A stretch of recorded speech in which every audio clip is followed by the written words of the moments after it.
सो अभी आपका मैं फिर से मतलब इस टॉपिक पे आया हूँ। तो इसमें हमने पिछली बार जो छोड़ा था वो था मल्टीपल चार्जेस। आई होप की स्क्रीन शेयर हो रही होगी। एक मिनट मुझे देखने दीजिए। हो रही है। तो इसमें हमने जो पिछली बार पढ़ा था दैट वाज मल्टीपल चार्जेस। जो मल्टीपल मतलब बहुत सारे चार्जेस का सिस्टम रहता है, उसका फोर्सेज जो होता है वो वेक्टर सम हो जाता है। सब फोर्सेज इंडिविजुअल चार्जेस का जो असर आ रहा है जिन फोर्सेज का, उनका हम सम कर देते हैं। ओके। और ये कुछ क्वेश्चन है, ये मैं एक्चुअली खत्म होने के बाद सारे एक साथ कराऊंगा। तो क्या होता है ना, आप साथ साथ करोगे तो याद तो रहता है, लेकिन क्या होता है कि बाद में आप टॉपिक चेंज करते हो, बाद में वो टॉपिक फिर निकल जाता है। तो लास्ट में एक साथ करेंगे सब। तो इलेक्ट्रिक फील्ड वर्ड जो है वो क्या कहता है, वो सबसे पहली चीज ये है कि एक इलेक्ट्रिक चार्ज जो है उसके चारों तरफ एक फील्ड बनती है। मान लीजिए कुछ फोर्स आ रहा है, तो फोर्स कुछ तो चीज की वजह से आ रहा होगा। ऐसा तो है नहीं कि कांटेक्ट बिना किए कोई एक फोर्स अगर आ रहा है किसी बॉडी पे या किसी भी चार्ज पे, तो बेसिक चीज ये कहती है कि वहां पे कुछ तो चीज है जो उस पे फोर्स डाल रही है। वो एक फिजिकल एंटिटी है। समथिंग इज फिजिकल एंटिटी जब तक वो, देखिए फिजिक्स में फिजिकल एंटिटी का मतलब ये नहीं कि वो विजिबल ही हो। उसका मतलब ये कि वो इनविजिबल है लेकिन वहां पर वो कुछ अफेक्ट दिखा रहा है। उनको फील्ड फोर्स बोलते हैं। तो फील्ड जो होती है एक चार्ज के चारों तरफ बनती है। वो चार्ज की खुद की एक प्रॉपर्टी होती है जो कि वो इलेक्ट्रिक फील्ड नाम से हम बोलते हैं उसको। अब मान लीजिए कि एक चार्ज है यहाँ पे, ठीक है, ये चार्ज है, पॉजिटिव चार्ज क्यू है। और उसके बाद ये जो है ये नेगेटिव चार्ज है। एक्चुअली पॉजिटिव और नेगेटिव चार्ज जो होते हैं उनका डायरेक्शन होता है फील्ड का। तो इलेक्ट्रिक फील्ड क्या होती है, एक फील्ड जो होती है वो एक चार्ज अपने चारों तरफ एक रेंज बनाता है। जैसे वाईफाई होता है ना, वाईफाई तो एक रेंज होती है उसकी, उसके बाहर जाएंगे तो नेटवर्क चला जाता है। वैसे ही चार्ज जो है वो अपने चारों तरफ एक रेंज बनाता है। तो उस रेंज में सबसे ज्यादा स्ट्रेंथ कहाँ पे होगी, जहाँ चार्ज है उसके सबसे पास में। और सबसे कम स्ट्रेंथ कहाँ होगी, वो सबसे दूर में होगी। सिंपल वाईफाई का कॉन्सेप्ट समझिए। वैसे ही यहाँ पर क्या होता है, वैसे ही दूर और पास का कॉन्सेप्ट है। अब अगर मैं बोलूँ कि इलेक्ट्रिक फील्ड एक्चुअली में क्या है, ये एक इनविजिबल लाइंस होती हैं जो दिखती नहीं है लेकिन वहां पे असर कर रही होती हैं। और अगर आप किसी चार्ज को दूसरे चार्ज के सामने ला करके रख दोगे या फिर उसके मतलब कहीं पे भी कांटेक्ट के आसपास में रखोगे, तो वो क्या होगा कि वो दूसरे चार्ज पे एक फोर्स डालता है। लेकिन वो फोर्स डाल किस वजह से रहा है, जो हमने फोर्स पढ़ा वो डाल किस वजह से रहा है, वो अपनी इलेक्ट्रिक फील्ड की वजह से एक फोर्स डाल रहा है। अब इसकी एक इलेक्ट्रिक फील्ड होगी, दूसरे चार्ज की एक इलेक्ट्रिक फील्ड होगी, तो उस वजह से वो उसके ऊपर फोर्स डालता है। कुछ कॉम्बिनेशन होते हैं वहां पे, उस वजह से वो फोर्स डालता है। और कैसा होता है ना कि ये नहीं है कि मतलब इलेक्ट्रिक फील्ड फोर्स ही है। फोर्स जो चार्ज के ऊपर लग रहा है वो इलेक्ट्रिक फील्ड कहलाता है। जैसे कि अभी हम इसके ऊपर पढ़ेंगे, तो यहाँ पर वही चीज बोली गई कि एक कॉन्सेप्ट जब पुराने जमाने में साइंटिस्ट लोगों ने सोचा कि ऐसे कैसे हो रहा है कि एक चार्ज दूसरे चार्ज के बाजू में आ रहा है और एक असर डाल रहा है बिना कांटेक्ट में आए हुए, फोर्स कैसे। तो वहां पे एक फील्ड का कॉन्सेप्ट आया था।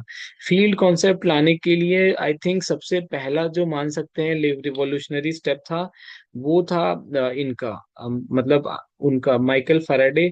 और कुलम ने बताया था फोर्स का, लेकिन फील्ड फोर्स के बारे में, मैग्नेटिक फील्ड और इलेक्ट्रिक फील्ड्स ये सब चीजों का पहले बताया था माइकल फैराडे। सबसे रिवॉल्यूशनरी जिनको मान सकते हैं, ताकि और उन्होंने ही सारे फील्ड्स का कॉम्बिनेशन कैसे रिजल्ट करता है एक फोर्स में, वो फोर्स का डायरेक्शन किधर होगा, तो वो चीजें बताई थी। तो यहाँ पे देखते हैं, यहाँ पे एक इक्वेशन दिख रहा होगा आप लोगों को, ये ई जो है इलेक्ट्रिक फील्ड है, यानी ये जो ब्रैकेट में आ रहे हैं ना वो मल्टीप्लाई नहीं हुआ है, वहां पे गुना नहीं हुआ है। उसका मतलब ये है कि वो जो इलेक्ट्रिक फील्ड है वो डिपेंड कर रहा है आर पर। आर क्या है, डिस्टेंस पर। तो इसका मतलब यहाँ पर एक चीज है कि वो डिपेंड कर रहा है मेनली आर पर। अगर आर वेरी कर जाएगा तो इलेक्ट्रिक फील्ड उसकी कम ज्यादा होती है। अगर आर डिस्टेंस बढ़ जाता है तो वो क्या हो जाएगा, कम हो जाएगी। तो इसका मतलब इनवर्स में तो है ही। और यहाँ दिख रहा है इनवर्स स्क्वायर लॉ फॉलो कर रहा है वो। तो इलेक्ट्रिक फील्ड एक टाइप से, मैं खुद से एक बार बताने की कोशिश करता हूँ। क्या होता है कि एक चार्ज है, मान लीजिए, ठीक है, पॉजिटिव चार्ज है। तो ये अपने चारों तरफ एक फील्ड बनाता है। ठीक है, एक फील्ड मतलब एक रेंज बनाएगा। मैं इसे बना देता हूँ, एटम मत समझिएगा इसको। एक रेंज बनाएगा, ठीक है। मान लीजिए यहाँ आते आते इसकी रेंज बहुत वीक हो गई। यहाँ पे भी थोड़ा असर होगा लेकिन इतना ज्यादा नहीं होगा। इसके बाहर, इसके एक मतलब पॉइंट बाहर जाने के बाद ही, एक पॉइंट जैसे ही बाहर जाएंगे वहां आने के बाद वो चीज मतलब बिल्कुल वैनिश हो जाती है। तो एक पॉइंट होता है, तो सेंटर से जो डिस्टेंस होता है, पॉइंट जो हम बाहर इलेक्ट्रिक फील्ड का जो डिस्टेंस होता है उसको हम आर बोलते हैं। That is a vector quantity. Okay, position vector ही है जो हमें पोजीशन का मतलब किसी भी पॉइंट का पोजीशन बताता है विद अ डायरेक्शन। ओके, तो अगर मैं बोलूं यहाँ पर कि इलेक्ट्रिक फील्ड जो है उसका एक इक्वेशन होगा, तो उसका एक इक्वेशन क्या कहता है कि electric field is force per unit charge. एक इलेक्ट्रिक फील्ड जो होती है वो एक चार्ज जो है, मान लीजिए ये चार्ज है, ठीक है, ये अपने ऊपर कितना फोर्स महसूस कर रहा है एक दूसरे चार्ज की वजह से, वो इलेक्ट्रिक फील्ड कहलाती है। यानी कि अगर मैं इसको मैथमेटिकली रिप्रेजेंट करना चाहूँ तो that is force per unit charge. मतलब जो फोर्स एक चार्ज महसूस करता है, ये जो स्मॉल क्यू है, यहाँ पे बहुत जरूरी है समझना कि कौन सा चार्ज हम यूज कर रहे हैं। मान लीजिए कि जो चार्ज फोर्स महसूस कर रहा है वो स्मॉल क्यू है, और जो चार्ज इलेक्ट्रिक फील्ड बना रहा है, खुद की फोर्स जो लगा रहा है, वो कैपिटल क्यू है। ओके, तो यहाँ पर ये बहुत जरूरी है कि अगर मैं फोर्स पर यूनिट चार्ज का फॉर्मूला लिखूं तो मुझे ये समझ में आना चाहिए कि वो जो फोर्स है वो किस चार्ज पे लग रहा है, वो चार्ज यहाँ पर यूज होता है। लेकिन अगर मैं इलेक्ट्रिक फील्ड का एक बेसिक इक्वेशन है जो यहाँ दिख रहा था वहां पर लिखूं, तो उसमें ये वाला चार्ज नहीं आता है, वहां पर आता है ये वाला चार्ज जो अपनी इलेक्ट्रिक फील्ड खुद के बना रहे हैं। बेसिक चीज है ये, बहुत ही कॉमन चीज है कि अगर मैं इलेक्ट्रिक फील्ड का एक बेसिक इक्वेशन लिखूंगा तो वो उस चार्ज के बारे में होगा जो चार्ज वो इलेक्ट्रिक फील्ड बना रहा है। ओके, और जब मैं उस फोर्स की बात करूंगा जो वो एक्सर्ट कर रहा है, तो किसके ऊपर एक्सर्ट कर रहा है, स्मॉल क्यू के ऊपर, तो वहां पर मैं स्मॉल क्यू यूज करूंगा। ये डिफरेंस हमेशा ध्यान में रखना। यहाँ पे बहुत सारे मतलब जब हम सॉल्व करते हैं तो वो उस समय पे गड़बड़ हो जाती है कि चार्ज दिया हुआ है दूसरा, एक 2 होगा एक 5 होगा, तो 5 वाला एक्सर्ट कर रहा है फोर्स और 2 वाला फोर्स महसूस कर रहा है, तो उसमें मुझे यूज नहीं आता है कि मतलब समझ में नहीं आता है कि कौन सा करूं यूज या फिर कौन सा नहीं करूं। तो वो चीज यहाँ पे ध्यान रखना है। तो इलेक्ट्रिक फील्ड अगर मैं बोलूं कि फोर्स पर यूनिट चार्ज होता है, ठीक है, फोर्स पर यूनिट चार्ज, और मैं यहाँ पर एक चीज लिखूं कि कैपिटल क्यू जो है वो एक चार्ज है, वो स्मॉल क्यू जो है चार्ज उसके ऊपर एक्सर्ट कर रहा है एक फोर्स, तो ये इलेक्ट्रिक फील्ड इसकी होगी यहाँ पर। इसका इक्वेशन हमने यहाँ पे लिखा है। ओके, तो एक मिनट, हाँ, तो उसके बाद मैं ये बोल सकता हूँ कि फोर्स तो मुझे पता है, फोर्स का फॉर्मूला मुझे क्या कूलम्स लॉ में पढ़ाया गया है कि that is product of two charges and inversely proportional to the square of distance between them. ठीक है, तो उन दोनों के बीच में जो डिस्टेंस है चार्जेस के बीच में आर का, उसका स्क्वायर किया तो वो इनवर्स में आ जाता है। ओके, और जो इनका प्रोडक्ट होगा कैपिटल क्यू और स्मॉल क्यू डायरेक्टली प्रोपोर्शनल होता है, तो मैं यहाँ पे उसकी वैल्यू को डालता हूँ, सब्स्टिट्यूट करता हूँ। ओके, तो यहाँ पे जैसे ही मैं सब्स्टिट्यूट करूंगा उसकी वैल्यूज को, तो यहाँ पर मेरे पास इक्वेशन क्या बन के आएगा, इक्वेशन बन के आएगा E इज इक्वल टू, अभी सब मैग्नीट्यूड फॉर्म में लिख रहा हूँ, इलेक्ट्रिक फील्ड और फोर्स यहाँ पर वेक्टर क्वांटिटी है, तो उसको कैसे लिखा जाता है वेक्टर टर्म में वो मैं आपको थोड़ी देर में बता दूंगा, बस अभी समझने के लिए समझिए। तो E is equal to force का फॉर्मूला क्या कहता है, के k something electrostatic constant, that is 1/4 pi epsilon naught into capital q into small q upon r square. ठीक है, लेकिन ये तो एफ है, सिर्फ एफ आया, नीचे का जो क्यू है जिस पे फोर्स लग रहा है वो नीचे आएगा ना क्यू, तो this Q and this Q will get cancel. तो इलेक्ट्रिक फील्ड का एक बेसिक इक्वेशन आता है जिसमें हम देख सकते हैं कि वो डिपेंड किस पे कर रहा है, वो डिपेंड कर रहा है उसके डिस्टेंस पे, और जो चार्ज की खुद की वैल्यू है उस पे डिपेंड करता है फाइनली। क्योंकि ये जो फ्रैक्शन वाला यूनिट है ना, ये फाइनल इक्वेशन हमें यही देता है कैपिटल क्यू के साथ। तो अगर कहीं पे पूछा जाए कि वो किस किस चीज पे डिपेंड करता है किसी भी फिजिकल फैक्टर का, सिर्फ इसका नहीं, तो हमेशा उसको डिराइव करिए, एंड इक्वेशन बनाइए जहां पे और ज्यादा वो डिवाइड ना हो सके, उसके बाद चेक करिए कि वहां पे क्या क्या फैक्टर्स हैं, उन पे वो डिपेंड करता है। ओके, तो ये चीज अब मैं एक इक्वेशन यहाँ पे बताता हूँ इलेक्ट्रिक फील्ड का। इलेक्ट्रिक फील्ड का एक इक्वेशन होता है, ये वेक्टर क्वांटिटी में बता रहा हूँ, that is 1/4 pi epsilon not, ये इलेक्ट्रोस्टैटिक कांस्टेंट है, ये स्टार्टिंग के वीडियोस में हमने पढ़ा था। एंड उसके बाद यहाँ पर आता है कैपिटल क्यू, जो कैपिटल क्यू जरूरी नहीं है, आप स्मॉल क्यू भी लिख सकते हैं, बस आप ये ध्यान रखिए कि वहां पर जो आप नोटेशन यूज कर रहे हैं वो उसी चार्ज का है जो इलेक्ट्रिक फील्ड बना रहा है या जो फोर्स एक्सर्ट कर रहा है, जो फोर्स दे रहा है दूसरे चार्ज पर। ओके, ये पर्सपेक्टिव का वो है, पहला चार्ज जो जो स्मॉल चार्ज है वो भी इस पे दे रहा होगा कुछ ना कुछ फोर्स। तो हम इस पर्सपेक्टिव से देख रहे हैं कि कैपिटल क्यू यहाँ पे फोर्स डाल रहा है, तो उसका हम स्टडी कर रहे हैं। तो यहाँ पर आर स्क्वायर आएगा इनटू आर कैप, समझे। तो r cap is a vector quantity, तो इससे हमें समझ में आ जाता है कि this is a vector term, किस डायरेक्शन में एक्ट कर रहा है। अब ये जो यूनिट वेक्टर है ना, ये यूनिट वेक्टर मैं बताता हूँ कि यहाँ पर बहुत इंपॉर्टेंट कॉन्सेप्ट आता है, क्योंकि अगर हम आगे गॉस लॉ पढ़ेंगे तो गॉस लॉ में क्या कहते हैं कि उसमें ना हमें एक ये पता होना चाहिए कि डायरेक्शन किधर है इलेक्ट्रिक फील्ड का, वो डायरेक्शन हमें आर ही बताता है। तो यूनिट वेक्टर सरफेस के ऊपर जो चार्जेस पास होते हैं, तो वो उसके परपेंडिकुलर है या किस एंगल पे है, डायरेक्शन उसके लिए जरूरी है हमें पता होना। ओके, तो ये चीजें यहाँ पे आती है। तो हम यहाँ पे अब वापस आते हैं बुक में। तो ये आप देख पा रहे हैं कि यूनिट वेक्टर वापस वेक्टर अपॉन उसका जो मैग्नीट्यूड फॉर्म होता है वो होता है, वो जो पहले कॉन्सेप्ट में बताया था। और यहाँ पर ये जो फॉर्मूला है this is for electric field. तो अगर वहां पे मैं मानूं कि charge is constant, okay, charge constant चल रहा है, तो इलेक्ट्रिक फील्ड, और ये 1/4 पाई एप्सिलॉन नॉट भी कांस्टेंट है, ठीक है, तो electric field is directly proportional to 1/r²।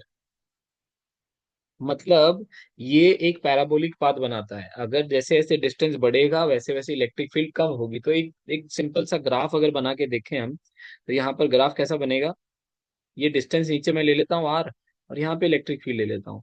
तो जैसे जैसे डिस्टेंस इस साइड पे बढ़ेगा, तो मैं इसका कलर चेंज करता हूँ, ओके, जैसे जैसे डिस्टेंस यहाँ पे बढ़ेगा, डिस्टेंस बढ़ेगा, तो इलेक्ट्रिक फील्ड जो है वो अपने आप ऑटोमेटिकली कम होगी। तो मैं एक पॉइंट्स प्लॉट करता हूँ, डिस्टेंस यहाँ पे मान लेता हूँ, यहाँ पे 1 पे 1 वैल्यू रहेगी, ठीक है, ये एक मर्जिंग पॉइंट होता है।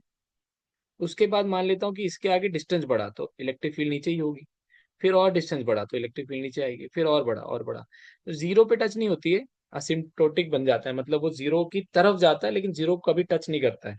और अगर मैंने डिस्टेंस को कम किया तो ये इलेक्ट्रिक फील्ड की वैल्यू बढ़ती जाएगी, और डिस्टेंस कम, तो एक ग्राफ ऐसा बनता है, ये बनता है ग्राफ। तो दिस इज अ, मतलब एक्सपोनेंशियल ग्राफ टाइप समझ सकते हैं, या फिर पैराबोलिक एक्चुअली, आर स्क्वायर है ना, तो इस वजह से ऐसा ग्राफ बनता है, इनवर्स वाला ग्राफ ये होता है, स्क्वायर टर्म है, ओके।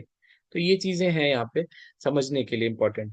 और अगर मैं वही फोर्स की वही चीज है, उन्होंने फोर्स का फॉर्मूला लिखा है, देन उसके बाद फोर्स अगर मुझे निकालना है इलेक्ट्रिक फील्ड की टर्म्स में, तो फोर्स मैं कैसे निकाल सकता हूँ, फॉर्मूले से ही डायरेक्टली। फोर्स में क्या करूंगा, इलेक्ट्रिक फील्ड में चार्ज को मल्टीप्लाई कर दूंगा, ओके। यहाँ पे आर जो लिखा है that is dependent on r, force is also dependent on r, दोनों चीजें डिपेंडेंट आ रही होती हैं। तो यहाँ पर ये चीज मुझे समझ में आ रही है कि हाँ, Q is a scalar quantity. अब बात करते हैं इलेक्ट्रिक फील्ड के यूनिट्स पे। तो इलेक्ट्रिक फील्ड की यूनिट क्या होती है, दैट इज न्यूटन पर कूलम। क्यों, क्योंकि फोर्स पर यूनिट चार्ज होता है ना, तो कोई भी चार्ज हो उसका यूनिट तो कूलम भी रहेगा, और जो भी फोर्स हो वो तो न्यूटन में ही रहता है, तो न्यूटन पर कूलम। जब हम सेकंड चैप्टर पढ़ेंगे तो इसका इलेक्ट्रिक फील्ड का एक और यूनिट आता है, दैट इज वोल्ट पर मीटर, ठीक है। तो वोल्ट पर मीटर आता है जब हम वोल्टेज को भी पोटेंशियल डिफरेंस को भी कंसिडर करते हैं, लेकिन यहाँ पे एक चार्ज के ऊपर आ रहा है, तो इसलिए हम यहाँ पे न्यूटन पर कूलम को ही रखेंगे। तो ये न्यूटन पर कूलम उसकी एसआई यूनिट होती है, ठीक है। और उसमें हम ये चीज देखते हैं कि यहाँ पर न्यूटन पर कूलम जैसे आप ये देख पा रहे हैं, और इसकी कुछ प्रॉपर्टीज होती हैं, ये जो इलेक्ट्रिक फील्ड है ना, वो उसकी कुछ प्रॉपर्टीज होती हैं कि वो पॉजिटिव चार्ज पे कैसा होता है, नेगेटिव चार्ज पे कैसा होता है, दो चार्जेस पॉजिटिव नेगेटिव आएंगे तो कैसा होता है, पॉजिटिव पॉजिटिव आ जाएगा, नेगेटिव नेगेटिव आ जाएगा तो कैसा होता है, और वो इमर्ज होता है तो उसका कुछ डायरेक्शन होता है, एंगल होता है चार्ज के प्रति या चार्ज के सरफेस पे, वैसा कुछ। तो ये प्रॉपर्टीज मैं बेसिक बताता हूँ आपको कैसे होता है। पहली प्रॉपर्टी होती है, मैं सबसे पहली चार्ज से शुरू करूंगा, दैट इज पॉजिटिव चार्ज, ठीक है। तो पॉजिटिव चार्ज में इलेक्ट्रिक फील्ड जो होती है वो आउटवर्ड जाती है, उसके सरफेस से आउटवर्ड जाती है। और यहाँ पे ध्यान रखना कि चार्ज को हमेशा एक स्फेरिकल बॉडी कंसिडर किया जाता है, स्फेरिकल बॉडी, बहुत छोटी लेकिन स्फेरिकल ही होता है, स्फेरिकल मतलब सर्कुलर नहीं, एक गेंद समझ लीजिए वैसा, जो कि एक स्फेयर है, गोल बोलते हैं इसको, गोल। तो वो एक स्फेरिकल बॉडी है। तो पॉजिटिव चार्ज में जो इलेक्ट्रिक फील्ड है वो आउटवर्ड जाती है। अब यहाँ पे जो मैं डायरेक्शंस बना रहा हूँ उसमें कुछ स्पेसिफिक एक डायरेक्शन ले रहा हूँ हर एक पॉइंट पे, और वो मैं बताता हूँ अभी।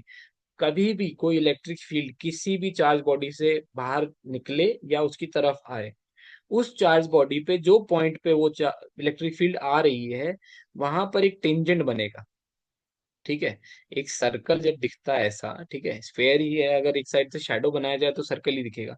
तो जब एक इलेक्ट्रिक फील्ड इससे निकलेगी ना यहाँ पे, तो एक पॉइंट पे ही रहेगी, तो एक पॉइंट पे हमेशा एक टेंजेंट बनता है, उस टेंजेंट से वो इलेक्ट्रिक फील्ड हमेशा 90 डिग्री पे ही निकलेगी। अगर वो 90 डिग्री पे नहीं है तो वहां पे ये रूल अप्लाई ही नहीं होता, वहां पे इलेक्ट्रिक फील्ड एग्जिस्ट नहीं कर पाएगी। ये रूल हमेशा यहाँ पे रहता ही रहता है कि वो 90 डिग्री पे ही या तो आउटवर्ड जाएगी या तो इनवर्ड आएगी। ओके। तो सेम चीज अभी पॉजिटिव चार्ज का हमें समझ में आया कि आउटवर्ड जाती है। दूसरी प्रॉपर्टी हमें समझ में आई कि हमेशा वो 90 डिग्री पे ही रहेगी सरफेस टू द सरफेस, जिस पॉइंट पे भी टच करेगी 90 पे। ऐसा नहीं कि यहाँ से एक फील्ड आई और वो ऐसे टच कर गई, नहीं, ऐसे टच कर ही नहीं पाई, क्योंकि जिस पॉइंट पे टच कर रही है उस पॉइंट पे आप एक टेंजेंट बना के देखो और उसके बाद इसका एक एंगल बना के देखो, तो इन दोनों का एंगल वो 90 डिग्री नहीं आ रहा है, तो ये हमेशा उस पॉइंट पे ऐसे टच करेगा। तो ये चीज समझना जरूरी है। ओके। थोड़ा सा यहाँ पे क्लियर नहीं दिख रहा होगा, तो ये हमेशा एक चार्ज पर टेंजेंट बनाना है उसके ऊपर 90 डिग्री, तो 90 डिग्री पे वो चार्ज जाएगा या आएगा, वो इलेक्ट्रिक फील्ड जाएगी या आएगी, ऐसे ऐसे। ठीक है। हर डायरेक्शन में एक टेंजेंट होता है, तो टेंजेंट का कंसिडरेशन लेके बनाओगे तो ज्यादा इजी बनेगा। ओके। अब आते हैं नेगेटिव चार्ज पे। नेगेटिव चार्ज जो होता है दैट इज इलेक्ट्रॉन, तो उसके चारों तरफ कैसी फील्ड बनती है, तो उसके चारों तरफ फील्ड बनती है सेम ऐसे ही बनेगी लाइंस। ओके। 90 डिग्री पे ही जाएंगी, लेकिन बनेंगी वैसे ही, लेकिन उसमें वो इनवर्ड आती है, मतलब नेगेटिव चार्ज की तरफ जो इलेक्ट्रिक फील्ड है वो उसके अंदर ऐसे आते हुए दिखती है। ओके। और पॉजिटिव चार्ज से एक्सर्ट होते हुए दिखती है, मतलब उससे निकलते हुए दिखती है।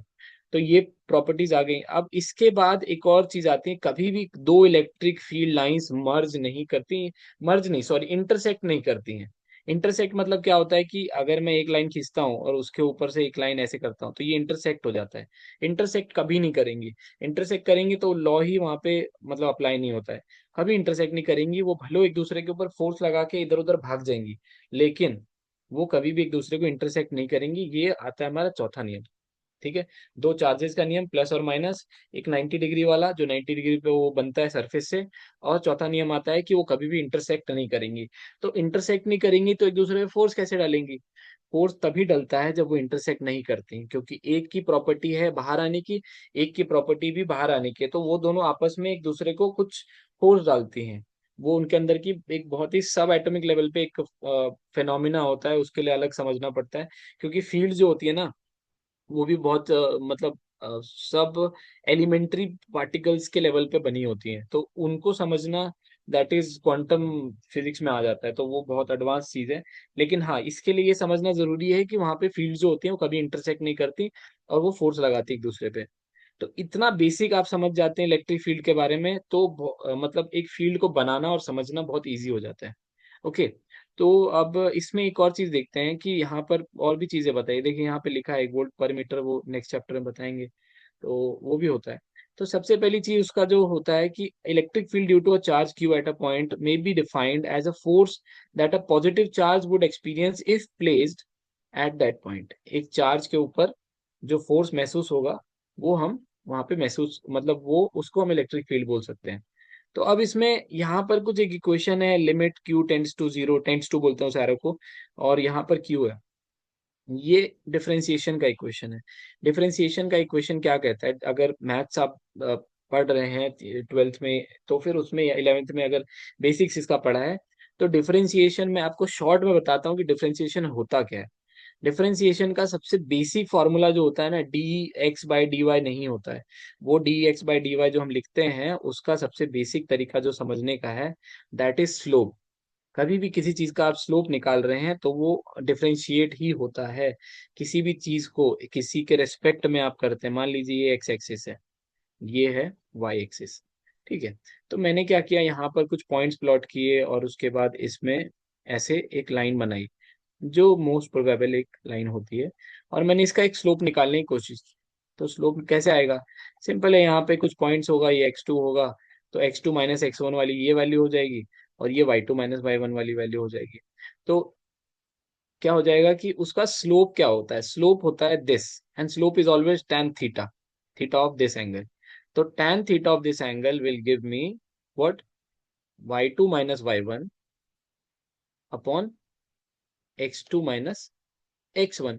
यानी कि मैं यहाँ पे एक चीज देख पा रहा हूँ कि मैंने क्या किया कि y को किसके रेस्पेक्ट में कंपेयर किया। tan थीटा का फॉर्मूला होता है ना, परपेंडिकुलर अपॉन बेस या फिर ऑपोजिट अपॉन एडजेसेंट। लेकिन यहाँ पर मैं ये एक और चीज देख पा रहा हूँ कि जब मैं स्लोप निकाल रहा होता हूँ ना, तो इसका आंसर यहाँ स्लोप पे आता है। तो स्लोप उसका क्या है, तो वो मुझे पता लगता है कि अगर मैंने y को with respect to x compare किया, रेशियो लिया उसका, तो जब मैं ये कंपैरिजन देख रहा हूं तो यहाँ पर भी डिफरेंशिएशन का एक कॉन्सेप्ट आता है। और डिफरेंशिएशन एक और चीज कहता है कि किसी भी चीज को बहुत माइन्यूट लेवल पे जा करके इनफाइनाइटेसिमली स्मॉल वर्ड एक यूज होता है, मतलब वो जीरो नहीं होता है लेकिन इतना छोटा, किसी भी पॉइंट से उससे भी छोटा। तो उस लेवल पे जाने के बाद आप उसको चेक करते हैं और पता करते हैं कि हाँ यहाँ पे ये कैसे काम कर रहा है। तो कोई भी चीज अगर मान लीजिए यहाँ पर एक मैंने बॉक्स ले लिया है और उसका एक लेंथ है, ठीक है, एल है। तो मैं क्या करूंगा, मैं बोलूंगा कि इसका एक छोटा सा यूनिट लेंथ ले लेता हूँ, उस पे समझ लेता हूँ कि हाँ इसमें कैसे, मान लीजिए कि इसमें अंदर गैसेस हैं कुछ, तो मैं समझूंगा कि उसके उतने जो स्ट्रिप पे है वहां पे गैसेस कैसे एक्ट कर रहे हैं। वहां समझ करके मैं उसको फिर एक्सपैंड कर दूंगा, हर एक छोटे छोटे छोटे छोटे पार्ट्स में समझ के उसको फिर सबको प्लस कर दूंगा। तो जब मैं उन सबको प्लस करूंगा तो वो सारी मेरे पास एक पूरे बॉक्स का मुझे डेटा दे देंगे। तो यही होता है, एक टाइप से मैंने पहले डिफरेंशिएट किया, वापस इंटीग्रेट किया ताकि मुझे चीजें समझ में आ जाए। ओके। तो यहाँ पे दूसरी चीज, एक और चीज समझ में आ रही है कि इंटीग्रेशन जब मैं कर रहा हूँ ना तो मुझे उस चीज का एरिया मिल रहा है, मतलब एक टाइप से वो पूरा एरिया कवर हो जा रहा है। तो यहाँ पर ये बस ध्यान में रखिएगा, मैथ्स में काम आता है। तो जो लिखा हुआ है ना वहां पे E is equal to limit Q tends to 0 force per unit charge.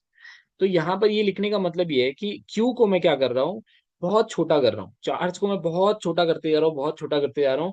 और उसके बाद चेक कर रहा हूँ कि हाँ उस चार्ज पे कितना फोर्स लग रहा है, पर यूनिट चार्ज पे कितना फोर्स लग रहा है। और वो मुझे दे देता है, इस इक्वेशन को ही हम डायरेक्टली लिख सकते हैं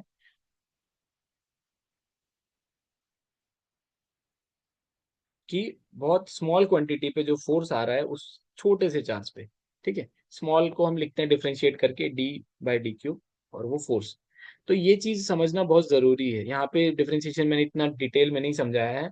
तो वो चेंज जो होता है, चेंज आप समझते हैं तो वो चेंज आपको समझना जरूरी होता है, और वो माइन्यूट लेवल पे कैसे चेंज कर रहा है, दैट इज डिफरेंशिएशन। तो ये एक डिफरेंशिएशन का फॉर्मूला है। और उसमें आपको ये जरूरी है समझना कि वो कौन सा चार्ज यूज कर रहे हैं, इलेक्ट्रिक फील्ड की प्रॉपर्टीज क्या हैं। तब आप उसमें समझ पाएंगे कि चीजें वहां पे इलेक्ट्रिक फील्ड कैसे काम कर रहे हैं। ओके। और इसमें मैं सपोज ये मान रहा हूँ कि एक इलेक्ट्रिक फील्ड हमेशा थ्री डायमेंशनली बनती है। अगर मैं यहाँ पर एक चार्ज बना रहा हूँ तो यहाँ एक सर्कल दिख रहा होगा, मैं थ्री डायमेंशनली इसको शो कैसे करूँ कि यहाँ से एक फील्ड निकल रही है, मान लीजिए दिस इज ऑल्सो 90 डिग्री, एक सरफेस है, ठीक है, और बैक साइड से भी एक फील्ड निकल रही होगी उधर से। फिर उसके बाद अर्थ मान लीजिए, तो यहाँ से भी एक फील्ड निकल रही होगी। यहाँ पे एक सरफेस है, सरफेस क्यों 90 डिग्री पे रहता है, पॉइंट बोल सकते हैं, जहां से वो निकल रहा है वो तो लाइन ही है, वो तो एक सरफेस के पॉइंट पे ही टच करेगी। लेकिन this is a normal surface. Okay, this is a normal surface. तो वो एक ग्लोब के टाइप रहता है, उसमें से यहाँ से एक फील्ड लाइन निकल रही है, वहां से एक फील्ड लाइन, ये थ्री डायमेंशनली निकलती है। ओके, इलेक्ट्रिक फील्ड ऐसी चीज है, मैग्नेटिक फील्ड भी वैसे ही रहता है, सेम। लेकिन थोड़ा सा कॉन्सेप्ट उसका अलग है, कंटिन्यूअस रहता है, फिर उसके बाद एरिया के साथ जीरो हो जाता है वो इंटीग्रेट करके। तो यहाँ पर ये चीज है, पॉजिटिव चार्ज के electric field radially radially radially वो आउटवर्ड जाता है, और नेगेटिव के लिए रेडियली इनवर्ड आता है, ये चीज है। फिर since the magnitude of force on charge due to force f on charge q due to charge capital q depends only on the distance of the charge small q from the charge. तो जो electric field है और जो force है ना, वो directly दोनों जो चीजें हैं वो डायरेक्टली डिपेंड कर रहे हैं, क्योंकि सब तो कांस्टेंट हो जाता है एक पर्टिकुलर पॉइंट और एक पर्टिकुलर इक्वेशन के लिए। तो सब कांस्टेंट हो गया तो वहां डिपेंड करता है सिर्फ डिस्टेंस, कि डिस्टेंस में मैं उस चार्ज को अगर दूर ले जा रहा हूँ, पास ले आ रहा हूँ, या फिर तो कैसे वेरी कर रहा है। तो चार्ज तो कांस्टेंट है, बस डिस्टेंस वेरी कर रहा है, तो उसके ऊपर डिपेंड करना शुरू कर देता है। अब यहाँ पे भी एक सेम कॉन्सेप्ट आता है, ठीक है। इतना समझ में आ गया होगा आई होप। अगर कुछ नहीं आता है तो लिख सकते हैं आप कमेंट में, या फिर बोल सकते हैं उसमें। तो इलेक्ट्रिक फील्ड बहुत बहुत सिंपल कॉन्सेप्ट है और बहुत इंपॉर्टेंट कॉन्सेप्ट है समझने के लिए। ओके। तो और इसको यहाँ यहाँ पे मैं बताना भूल गया, जिसके ऊपर हम फोर्स एक्सर्ट करवा रहे हैं, जो स्मॉल क्यू यहाँ पे हमने लिया था, उसको टेस्ट चार्ज बोलते हैं। और जो इलेक्ट्रिक फील्ड प्रोड्यूस कर रहा है और जो फोर्स एक्सर्ट कर रहा है दूसरे चार्ज पे, वो सोर्स चार्ज होता है। सोर्स क्यों? क्योंकि उसमें से इलेक्ट्रिक फील्ड निकल रही है। ओके, ये चीज है। अब आगे आते हैं electric field due to system of charges. कुछ नहीं है यहाँ पे भी, सिंपल वही कॉन्सेप्ट है। मैं बेसिक फिर भी बता देता हूँ कि एक चार्ज है, दूसरा चार्ज है, तीसरा चार्ज है, चौथा चार्ज है। सारे चार्जेस आपके क्या होंगे? हर एक का इलेक्ट्रिक फील्ड एड अप होगा। अगर मैं मानता हूँ कि एक चार्ज मतलब पहला चार्ज पकड़ता हूँ, सपोज मान लीजिए कि यहाँ पे एक चार्ज है, दैट इज Q1। ओके, यहाँ पे चार्ज Q2, यहाँ पे चार्ज Q3। तो पहले मैं इसका सिस्टम समझता हूँ। तो यहाँ पर Q2 जो होगा वो Q1 पे, या फिर Q1 जो होगा, यहाँ पे इलेक्ट्रिक फील्ड थोड़ा उल्टे साइड पे चलेगा। यहाँ पे Q1 जो होगा वो Q2 पर जो फोर्स लगाएगा, ठीक है, या फिर Q2 जो Q1 पे फोर्स लगाएगा, उसको आप R से डिनोट करिए पहले डिस्टेंस।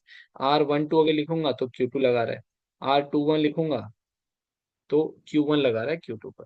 तो ये चीज मुझे समझना जरूरी है। अब यहाँ पे R1P है, मतलब P नंबर ऑफ चार्जेस हैं। ओके, और उसके बाद P नंबर ऑफ चार्जेस है, उसके बाद मैं क्या कर रहा हूँ, सॉरी, पॉइंट P जो है वो पॉइंट P पे एक चार्ज रखा हुआ है, सॉरी सॉरी, पॉइंट P पे एक चार्ज रखा हुआ है, और वहां पर पॉइंट P से जो फोर्स उस पे आ रहा है बाकी चार्जेस की वजह से, ठीक है। तो पहले Q2 की वजह से आएगा, फिर Q3 की वजह से, Q4 की वजह से। तो वो हो जाएगा पहले वन पर चार्ज Q1 की वजह से P पर, फिर चार्ज Q2 की वजह से P पर, फिर चार्ज Q3 की वजह से, 4 की वजह से। तो वैसे ही करते करते सब इक्वेशंस बनेंगे। सारे इक्वेशंस को एक यूनिट वेक्टर के साथ हमेशा मल्टीप्लाई करिए, और उसके बाद जाकर के सबका समेशन होगा, एंड फाइनली एक इक्वेशन आती है। जैसे ये जो चार्ज सिस्टम मैंने लिया, इसमें अगर समझना चाहें, एक मिनट,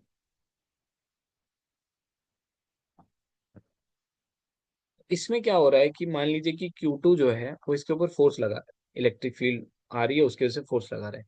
Q3 भी इसके ऊपर फोर्स लगा रहा है। तो मैं क्या लिखूंगा यहाँ पर, ये जो यहाँ पे मेरे पास पोजीशन वेक्टर है, वो ये बनेगा R13, ये बनेगा R12।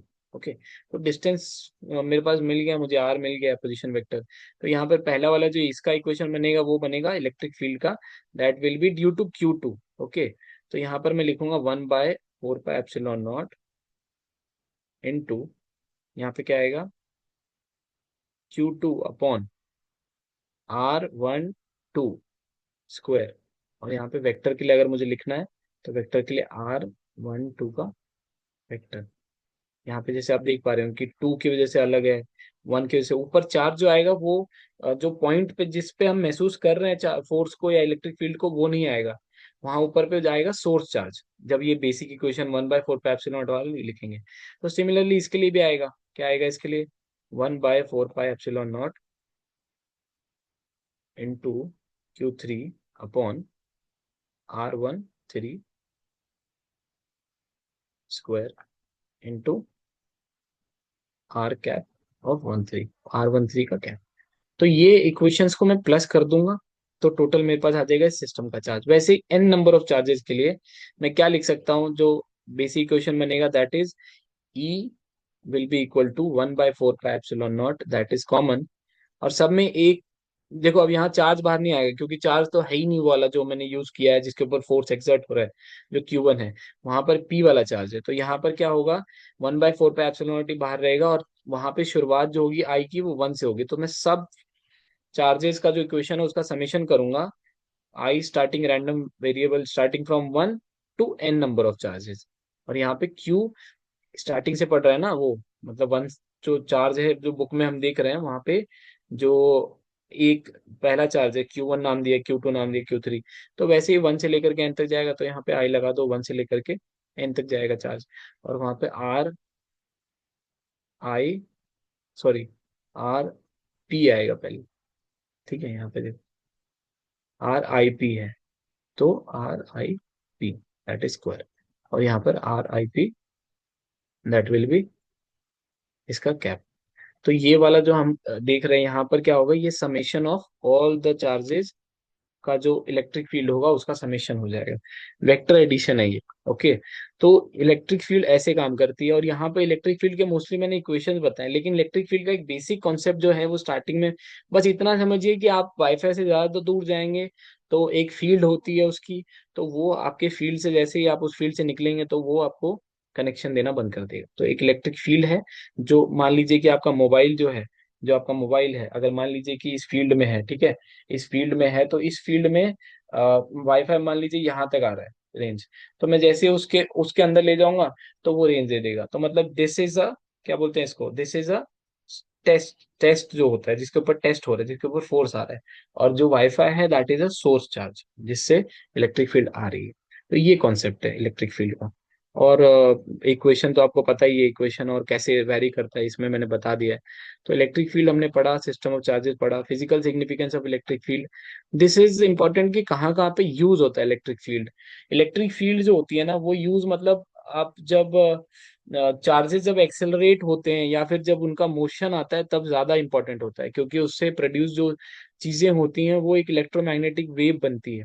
अगर कोई चार्ज स्टेशनरी है तो वो एक इलेक्ट्रिक फील्ड बना रहा होता है, लेकिन वही अगर एक चार्ज को एक्सेलरेट कर दिया जाए या फिर उसको मोशन में ला दिया जाए तो वो एक इलेक्ट्रोमैग्नेटिक वेव बनाता है। और इस वर्ड का नाम इलेक्ट्रोमैग्नेटिक इसलिए है क्योंकि एक वैरी वैरी मतलब टाइम के साथ चेंज होती हुई इलेक्ट्रिक फील्ड, अगर एक चार्ज मोशन में है ना तो उसकी इलेक्ट्रिक फील्ड क्या होती है, एक सरफेस के थ्रू चेंज हो रही होती है। मान लीजिए फॉर एग्जांपल, मैं कैसे बताऊं आपको, हाँ फॉर एग्जांपल मान लीजिए कि दिस इज अ नोटबुक, ठीक है, दिस इज अ सरफेस, और एक चार्ज है यहाँ पर। तो वो चार्ज क्या होगा, मान लीजिए उसको मैं ऐसे कर रहा हूँ, ऐसे कर रहा हूँ, तो उसमें से एक पर्टिकुलर इलेक्ट्रिक फील्ड, पांच फील्ड निकल रही है, मतलब पांच फील्ड लाइन निकल रही है, पकड़ लीजिए। तो अगर मान लीजिए कि उस चार्ज को मैं यहाँ किया तो उसमें जो जो तीन फील्ड लाइन होंगी वो इस सरफेस के ऊपर चली गई, तो दो बची, तो वो चेंज हुआ, दो वो चेंज हुआ। उस चेंज की वजह से क्या होता है ना, इस जगह पर एक मैग्नेटिक फील्ड प्रोड्यूस होती है, वही होता है इलेक्ट्रोमैग्नेटिक वेव, एक वेव प्रोड्यूस होती है। And that is light is also electromagnetic wave, ठीक है। तो यहाँ पर इसको हम इलेक्ट्रोमैग्नेटिक का मुझे हिंदी नहीं पता है, मैं सर्च करके बता दूंगा इसको, शायद से विद्युत चुंबकीय तरंग बोलते हैं, शायद से विद्युत चुंबकीय तरंग। तो इसमें एक वो फील्ड प्रोड्यूस होती है, वैसी वेव प्रोड्यूस होती है। तो वो स्पीड ऑफ लाइट से हमेशा उसी स्पीड से चलती है। तो ये चीजें हैं, एक्चुअल में इलेक्ट्रिक फील्ड काम करती है। क्योंकि अगर इलेक्ट्रिक फील्ड काम नहीं कर रही होती है ना तो आप आगे पढ़ेंगे तो समझ में आएगा, क्योंकि इलेक्ट्रिक फील्ड अगर काम नहीं कर रही होती है ना तो एक चार्ज एक दूसरे चार्ज पे ना फोर्स लगा रहा होता, ना उसकी वजह से हमें कुछ जो रिपल्शन और अट्रैक्शन दिखता है चार्जेस का वो नहीं दिखता, ना कॉम्प पे अगर आप वो करते रब और उसके बाद पेपर पास में लाते तो अट्रैक्शन भी नहीं होता, कुछ नहीं होता, वैसा कुछ दिखता ही नहीं। तो फिजिकल सिग्निफिकेंस मतलब यही है कि चीजें हैं इसलिए वो दिखती हैं वैसी, समझने को टाइम लगता है। तो उस चीज को आप मतलब वो बहुत क्वांटम लेवल पे है इसलिए वो समझ में नहीं आती है। तो लेकिन आप उसके फिनोमिना को समझेंगे, उसको धीरे धीरे पकड़ेंगे, तो वैसे ही साइंटिस्ट लोगों ने पता किया है। तो ये सब चीजें वैसे काम करती हैं, ओके। तो यहाँ पर वही एक क्वेश्चन है कि यहाँ पर ये क्वेश्चन क्या बोलता है बेसिकली, कि ऐसे एक इलेक्ट्रिक फील्ड है जो पॉजिटिव से नेगेटिव की तरफ जा रही है, उसमें एक इलेक्ट्रॉन नीचे आ रहा है, एक पॉजिटिव चार्ज पॉजिटिव से नेगेटिव की तरफ आ रहा है, तो उस पर क्या फोर्स होगा, क्या इलेक्ट्रिक फील्ड होगी, कैसे निकलेगा, टाइम पीरियड कितना है, वो सब चीजें हैं, दैट इज इक्वेशन बेस्ड। तो वो आपको समझना, पहले बेसिक समझिए, उसके बाद एक्सेलरेशन टाइम ये सब निकालना इजी है। बस इसमें यह है कि आपको बेसिक फॉर्मूले पता होने चाहिए। अगर यहाँ पे इस इक्वेशन में देखा जाए तो यहाँ पर आपको मेरे हिसाब से ये भी पता होना चाहिए कि वो जो एक इक्वेशन होता है ना जब फ्री फॉल होता है किसी चीज का, equations of motion, Newton's laws of motion नहीं, इक्वेशंस ऑफ मोशन तीन होते हैं, उसमें से एक टाइम का इक्वेशन यहाँ पे यूज किया गया है। ये देखिए, अगर यहाँ से स्क्वायर हटाया जाए, ये रूट हटाया जाए तो स्क्वायर हो जाएगा, ए मल्टीप्लाई हो जाएगा उधर, तो ए टी स्क्वायर, टू इधर आएगा तो हाफ हो जाएगा, और एच इधर है। तो यहाँ पे इनिशियल वेलोसिटी जीरो है, दिख रहा है वहां पे इनिशियल वेलोसिटी जीरो है। और उसमें directly s equal to u t plus half a t square होता है ना, तो यू तो जीरो हो गया, तो पहला वाला टर्म ही जीरो हो गया, तो बचा हाफ ए टी स्क्वायर, तो हाफ ए टी स्क्वायर से निकाला हुआ है, ओके। तो ये दिस इज बेसिक कॉन्सेप्ट, आपको पता होना चाहिए 9th 10th का, तब जाके यहाँ पे कुछ चीजें समझती हैं। ऐसा नहीं है नहीं समझती हैं तो आप यहाँ पे नहीं कर पाएंगे, वो देखेंगे तो भी हो जाता है। यहाँ पे दूसरा कॉन्सेप्ट भी है, थोड़ा रिप्लेस करके आप सब्स्टिट्यूट करके भी करेंगे तो आंसर आ जाता है, ओके। तो अगला कॉन्सेप्ट मैं देख लेता हूँ एक बार क्या है अगला कॉन्सेप्ट इसमें।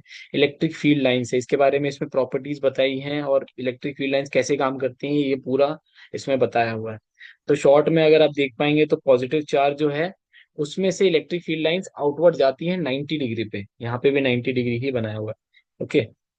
नेगेटिव चार्ज में वो इनवर्ड आती हैं, और कभी भी वो क्या करती हैं, वो कभी भी इंटरसेक्ट नहीं करती हैं। और उसके बाद एक और चीज थी कि दो इसमें होगी पॉजिटिव नेगेटिव, फिर उसके बाद 90 डिग्री, और वो इंटरसेक्ट नहीं करती। ये चार चीजें आप याद रखिए इलेक्ट्रिक फील्ड लाइंस के बारे में। ओके। यहाँ पे वही बताया हुआ है, और कुछ नहीं है। ओके। अब ये जो डायग्राम है ना, ये डायग्राम समझने के लिए मतलब इलेक्ट्रिक फील्ड का कॉन्सेप्ट तो समझ में आया होगा। तो ये डायग्राम समझना इज मतलब उतना मुश्किल नहीं है। ये मान लीजिए एक सरफेस है, ठीक है, ये सरफेस है, सरफेस इसको ऐसा ओवल मत समझिए, दिस इज अ मतलब एक थाली समझ लीजिए जिसको आप साइड से देख रहे हैं। थाली या फिर जो जिसमें आप खाते हैं, या फिर जो भी प्लेट, उसको आप साइड से देख रहे हैं, तो साइड से तो ओवल ही दिखेगा ना, सामने से सर्कुलर दिखेगा, साइड से आपको ओवल दिखेगा एक एंगल पे, तो वैसा ही दिख रहा है। ठीक है। उसमें से फील्ड लाइंस पास हो रही हैं, तो फील्ड लाइन जब पास हो रही हैं, तो जब वहां वो पास में एक सरफेस एरिया है, जैसे P1 देखिए, तो उसमें से फील्ड लाइंस बहुत ज्यादा पास हो रही है। ओके। और जैसे जैसे आप दूर जाते जाएंगे, तो उसमें फील्ड लाइंस क्या हो जाती है, कम हो जाती है। तो एक सरफेस से जब फील्ड लाइंस कम पास होती हैं, तो उस पूरे एरिया में वीक फील्ड फोर्स बनता है। ओके। तो वीक फील्ड फोर्स यहाँ पे लिखा भी, region of weak field, region of strong field. तो जो पास में होगा उसमें से बहुत सारी फील्ड लाइंस पास हो जाएंगी, क्योंकि वो पास में है, तो सारे फील्ड लाइंस भी पास में होते हैं ना, ओरिजिनेट जब होते हैं। और जैसे दूर जाएंगे तो दूर दूर हो जाएंगे, तो वैसे ही फील्ड लाइंस दो तीन पास होंगी एक सरफेस से। तो ये चीज है यहाँ पे समझाने का, ये उनका मोटिव है। ओके। और फिर उसके बाद यहाँ पे बाकी तो मुझे नहीं समझता कि यहाँ पे कुछ समझाने की चीज है। आप बाकी रीडिंग है, पूरा रीड करेंगे तो फिर समझ में आ जाएगा। ओके। दैट इज, यहाँ पे एक वर्ड मैंने देखा अभी, solid angle. Okay. Solid angle क्या बोल रहा है, कुछ नहीं, यहाँ पे 3D में हो जा रहा है, जो मैंने स्फेयर का बताया था। ठीक है। 3D में जा रहा है, तो that is a solid angle, मतलब होता है कि वो एक आर्क सबटेंड सबटेंड कर रहा है। आर्क सबटेंड कर रहा है मतलब, एक मान लीजिए कि वाटरमेलन है, वाटरमेलन में से आपने एक पीस निकाला। तो जब आपने पीस निकाला, तो वहां पर आपने सिंगल ये यूज नहीं किया, क्या बोलते हैं, सिंगल एंगल, जो प्लेन में यूज करते हैं। वहां पर आपने क्या किया, बहुत सारे पॉइंट्स मर्ज हो रहे हैं, चार पॉइंट, कभी वाटरमेलन का जो रेड पार्ट होता है, उसमें चार लाइंस मर्ज होती हैं, तब एक एंगल वहां पे बन रहा होता है। That is a solid angle. Okay. तो ये चीज है यहाँ पर। और तो ये समझना इतना मुश्किल नहीं है। उसके बाद अभी पॉजिटिव फील्ड लाइंस, हाँ, ये समझना यहाँ पे जरूरी है। मैं इलेक्ट्रिक फ्लक्स समझाने के बाद फिर खत्म करूंगा यहाँ पे। ओके। एक मिनट के।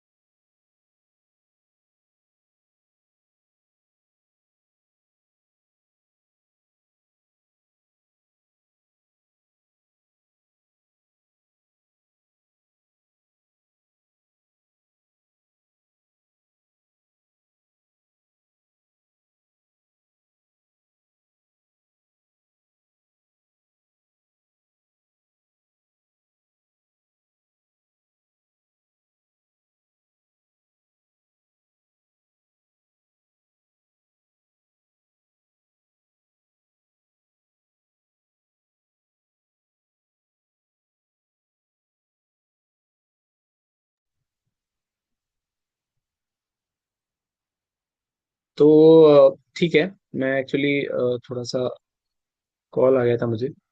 और ठीक है, तो यहाँ पर मेन कॉन्सेप्ट आता है कि फील्ड लाइंस कैसे बनती है। तो this is when charge is greater than zero, positive charge मतलब, ठीक है। दिस फील्ड लाइन मतलब, वो फील्ड लाइंस क्या होती हैं, एक पॉइंट पे मर्ज हो रही है, मतलब कन्वर्ज हो रही है। कन्वर्ज का मतलब हो जाता है कि वो एक पॉइंट पे आ रही है। तो यहाँ पर क्या हो जाता है कि जो चार्जेस हैं, वो जो चार्ज है that is negative, less than zero. Okay. And this is greater than zero मतलब पॉजिटिव। अब यहाँ पे दो चार्जेस जो हैं, सामने सामने अगर रखे जाएं, तो वहां पे उसकी प्रॉपर्टी कैसे दिखेगी। तो यहाँ पे इसको समझना थोड़ा इजी है, अगर एक चार्ज का समझ में आ रहा है।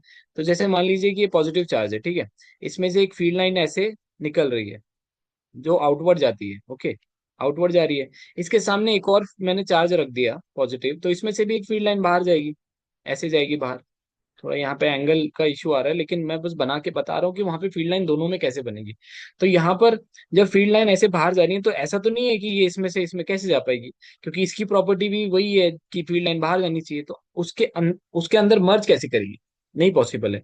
तो ये दोनों की प्रॉपर्टी जब सामने सामने आती हैं, तो क्या करती है फील्ड लाइंस अपने आप को मेंटेन रखने के लिए, अपनी प्रॉपर्टी को मेंटेन रखने के लिए रिपेल कर देती हैं, एक दूसरे को रिपेल करती हैं। तो वही एक स्ट्रक्चर यहाँ बना है, मैं बना के फिर भी इसमें बताता हूँ क्या होता है। यहाँ से जो फील्ड लाइन जा रही है वो तो बाहर जाएगी, यहाँ से जो फील्ड लाइन है वो भी बाहर जाएगी, यहाँ से भी फील्ड लाइन बाहर जाएगी, बाहर जाएगी। लेकिन जैसे ही यहाँ पे प्लस चार्ज आएगा, तो सारी फील्ड लाइन जो भी आ रही है वो यहाँ से, ये जो फील्ड लाइन है और ये जो फील्ड लाइन है ये ऐसे बेंड हो जाएंगी, ठीक है, पैरेलली एक पॉइंट पे चली जाती है। और यहाँ से भी एक फील्ड लाइन ऐसी ही चल जाएगी, ये भी वैसी ही चल जाएगी। ऐसे यहाँ पे जो मल्टीपल फील्ड लाइंस निकल रही होंगी जो इस साइड पे है, वो एक चार्ज से दूसरे चार्ज में नहीं जाएंगी, क्योंकि वो प्रॉपर्टी ही नहीं है पॉजिटिव चार्ज का। सेम विद नेगेटिव चार्ज, अगर यहाँ पे नेगेटिव चार्ज होता, मान लीजिए एक नेगेटिव चार्ज है ये, और एक नेगेटिव चार्ज है, ठीक है, this is the cause of repulsion. ये फोर्स फील्ड्स क्या करती हैं, एक दूसरे को धक्का मारती हैं, क्योंकि उनकी प्रॉपर्टी में ही नहीं है ना। तो प्रॉपर्टी में ही नहीं है तो फिर वो क्या करती है, एक दूसरे को धक्का मारती है, तो पॉजिटिव चार्ज एक दूसरे को रिपेल कर देते हैं। अब सेम इनका इनका कैसा होगा, कि यहाँ से फील्ड लाइन अंदर आ रही है, यहाँ से फील्ड लाइन अंदर आ रही है, यहाँ से फील्ड लाइन अंदर आ रही है, इसकी भी फील्ड लाइन अंदर आ रही है। तो इसकी फील्ड लाइन और इसकी फील्ड लाइन क्या करती है, एक दूसरे को रिपेल कर देती है। मतलब वहां पे मैच नहीं होता है, जैसे कि आप यहाँ पे तो प्लस माइनस का बताया हुआ है, सेम ऐसा बनेगा, लेकिन वो नेगेटिव चार्ज के लिए बनेगा। और उसके बाद एक बनता है कॉन्सेप्ट प्लस और माइनस चार्ज का। प्लस माइनस चार्ज का कैसे अट्रैक्शन होता है, क्योंकि एक की फील्ड लाइन निकलेगी, प्लस चार्ज की फील्ड लाइन निकलेगी और नेगेटिव चार्ज में एंटर करेगी, तो ये तो एक मतलब कॉन्सेप्ट दिख ही रहा है कि पॉजिटिव चार्ज से फील्ड लाइन जो होती है वो इमर्ज होती है, और इसमें जाके इनवर्ट मर्ज हो जाती है। तो यहाँ पर ये चीज फील्ड लाइन अट्रैक्ट, यहाँ पे पॉजिटिव और नेगेटिव चार्ज इसीलिए अट्रैक्ट करते हैं, ये यहाँ पे बेसिक कॉन्सेप्ट है। अगर इसमें से फील्ड लाइन निकल रही है, इसमें से फील्ड लाइन निकल रही है, तो उसमें जो फील्ड लाइन होगी वो पॉजिटिव चार्ज से निकल के नेगेटिव चार्ज तक चली जाएगी। ओके, तो ये यहाँ पे फील्ड लाइंस का बेसिक कॉन्सेप्ट है। और हमेशा ये फील्ड लाइंस क्या होती है, कंटिन्यूअस होती हैं। कंटिन्यूअस मतलब बीच में डिसकंटिन्यूअस नहीं होंगी, अगर डिसकंटिन्यूअस हुई तो भी इनकी प्रॉपर्टी डैमेज होती है, मतलब वो एग्जिस्ट नहीं कर पाएंगे। तो यहाँ पर वो कंटिन्यूअस भी होती हैं, ये भी एक पॉइंट है जो आप याद रखिए। ओके, तो ये प्रॉपर्टीज होती हैं, जैसे यहाँ पे कुछ प्रॉपर्टीज पढ़ी, field line start from positive charge and end at negative charge. If there is a single charge, there may be start और end at infinity. अगर एक सिंगल चार्ज है तो फील्ड लाइंस इन्फिनिटी से आएंगी, मर्ज होंगी नेगेटिव चार्ज में। और अगर पॉजिटिव चार्ज है तो उसमें से इमर्ज इमर्ज होंगी और चली जाएंगी इन्फिनिटी तक, अगर सिंगल चार्ज है। दो चार्जेस हैं तो पॉजिटिव और नेगेटिव है, तो एक से वो चार्ज निकलेगा और दूसरे में जाएगा, और किस में से निकलेगा, पॉजिटिव में से निकलेगा इलेक्ट्रिक फील्ड, और नेगेटिव चार्ज में वो इलेक्ट्रिक फील्ड जाके मर्ज होगी। तो ये चीज है। In a charge free region, electric field lines can be taken to be continuous curves without any breaks.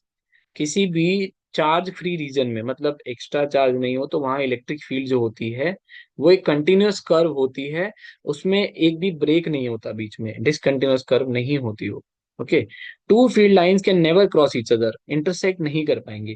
If they did, the field at the point of intersection will not have a unique direction which is absurd. मतलब वो point ही नहीं आता है ना कि एक electric field आपको direction बता रही है, ठीक है। इसको मतलब मैथ्स के कॉन्सेप्ट से मत सोचिए, फिजिक्स के कॉन्सेप्ट से सोचिए थोड़ा सा, कि एक इलेक्ट्रिक फील्ड लाइन जो है वो एक डायरेक्शन बता रही है, लेकिन जब दो कर्व्स मीट होती हैं तो उनका एक ही पॉइंट होता है इंटरसेक्शन का।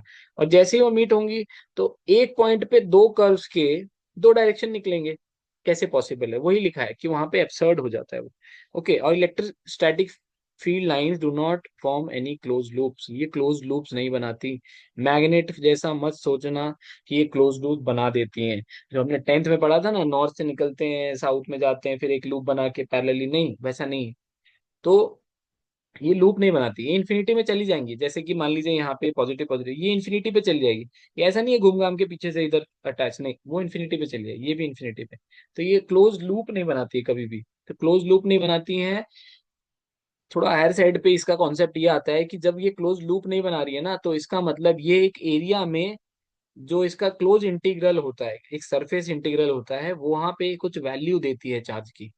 ये यहाँ पे कॉन्सेप्ट है जो कि गॉस लॉ में यूज होता है। ओके, तो यहाँ पर इतना समझना जरूरी है। इलेक्ट्रिक फ्लक्स, ये कॉन्सेप्ट मैं सोच रहा हूँ कि नेक्स्ट वाले वीडियो में बताऊं, क्योंकि इलेक्ट्रिक फ्लक्स जो होता है ना वो थोड़ा सा गॉस लॉ की तरफ आपको ले जाएगा। तो इलेक्ट्रिक फ्लक्स के साथ साथ गॉस लॉ और डाइपोल जो होता है वो मैं आपको समझा दूंगा, ठीक है। तो आज के लिए बस इतना ही। और आई होप कि आपको समझ में आया होगा कहीं कहीं पे, अगर मुझे लग रहा है कि मैं अगर समझाने में कम मतलब नहीं समझा पाया होगा कोई चीज़, तो उसको आप लिख सकते हैं, नहीं तो फिर बाकी तो सेम चीज़ है, क्वेश्चंस बाद में सॉल्व कर लेंगे। ओके। और इसमें एक ऐसा है, फिजिक्स फिजिक्स में ऐसा है ना कि जितना आप इमेजिन कर सकते हैं वो बहुत अच्छी चीज़ है। क्योंकि 12th की फिजिक्स एनसीईआरटी की ऐसी है जिसमें कि चार्जेस हैं, इलेक्ट्रिक्स हैं, मैग्नेटिक्स है, जो सामने सामने नहीं दिखता है अगर कुछ एक्सपेरिमेंट ना किया जाए। और ऐसा नहीं 11th के एनसीईआरटी की तरह है कि मैकेनिक्स है, हाँ बॉल फेंका तो दिखेगा कि हाँ वो पैराबोला में गया है, या फिर इतने एंगल पे फेंका तो वो ऐसा दिखेगा, या फिर सर्कुलर मोशन, वैसा नहीं। यहाँ पर चीजें आपको इमेजिन करनी पड़ेंगी। और उसका कॉन्सेप्ट समझाने के लिए वैसे तो मैं हूँ, लेकिन आपको खुद से भी इमेजिन करना पड़ेगा जब मैं बताऊं। जैसे कि मान लीजिए फॉर एग्जांपल इलेक्ट्रिसिटी क्या होती है, करंट क्या होता है। करंट आप समझ लीजिए कि इमेजिन चार्जेस का फ्लो, लेकिन फ्लो भी कैसा, जो एक कंटिन्यूअस फ्लो होता है चार्जेस का, लाइक अ वाटर, पानी जो फ्लो होता है ना, वैसा ही समझ लीजिए। एक वायर के अंदर से जो इलेक्ट्रिसिटी पास होती है वो वैसे ही फ्लो होती है जैसे कि पानी पास होता है, लेकिन उसमें क्या होता है, उसकी प्रॉपर्टीज अलग हैं, बस वो समझने के लिए। तो फिजिक्स में कभी भी कैसा होता है कि आप फिजिक्स को समझने का तरीका ऐसा है कि उसको इमेजिन करना पड़ता है। और इमेजिनेशन प्लस टेक्निकल फार्मूलाज भी पता होनी चाहिए, सिर्फ यहाँ इमेजिनेशन काम नहीं आता है वैसे तो। टेक्निकल फार्मूलाज पता होने चाहिए, बाकी चीजें आपको पता होनी चाहिए। तो फिर आप कॉम्बिनेशन से क्वेश्चंस भी सॉल्व कर सकते हैं। और बात क्वेश्चंस की नहीं होती, आप कोई भी न्यूमेरिकल सॉल्व कर सकते हैं और कोई भी इक्वेशंस बना सकते हैं खुद से, अगर आपको कुछ रिसर्च भी करनी है। तो ये चीज़ है। ओके। तो मैं आज के लिए यहीं पे स्टॉप करूंगा। और थैंक यू, आप लोग मतलब इतना रिव्यू उस पर दे रहे हैं, तो आई थिंक उस चीज़ पे मैं काम करूंगा। और अभी के लिए बाय।